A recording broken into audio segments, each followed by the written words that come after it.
3월 8일 금요일 이 시각 주요 뉴스입니다. 택시기사들의 분신으로까지 번졌던 카풀 문제와 관련해 정부와 여당의 중재로 합의안이 나왔습니다. 일반 승용차로 돈을 받고 승객을 실어 나를 수 있는 카풀 서비스를 출퇴근 시간에 허용하기로 했습니다. 평일 오전 7시부터 9시, 저녁 6시부터 8시까지 2시간씩 가능하고 주말과 공휴일엔 금지됩니다. 여당과 정부는 택시 산업에 대한 규제 완화와 지원도 약속했습니다. 먼저 택시와 플랫폼 기술을 결합한 새로운 택시, 이른바 스마트 택시를 카카오 측과 협의해서 올해 상반기 안에 출시하겠다고 밝혔습니다.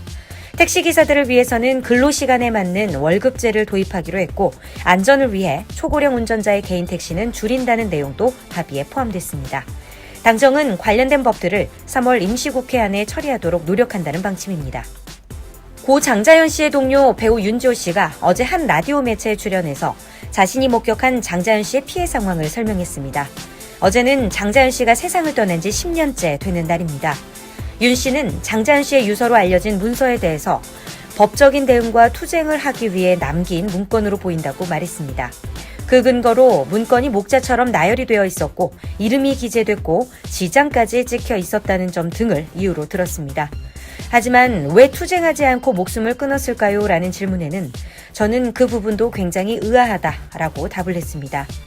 장자연 씨 사건은 기획사 대표, 매니저가 불구속 기소되는 데 그쳤고 이름이 제기되며 의혹이 커졌던 장자연 리스트 속의 인사들은 아무도 처벌을 받지 않았습니다.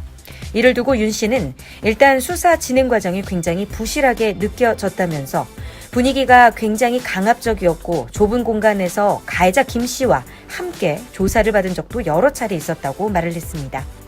한편 지난해 5월 법무부 산하 검찰 과거사위원회는 장자연 씨 사건을 검찰에 재수사하라고 권고했고 대검찰청 진상조사단이 장자연 리스트 재수사에 착수한 상황입니다.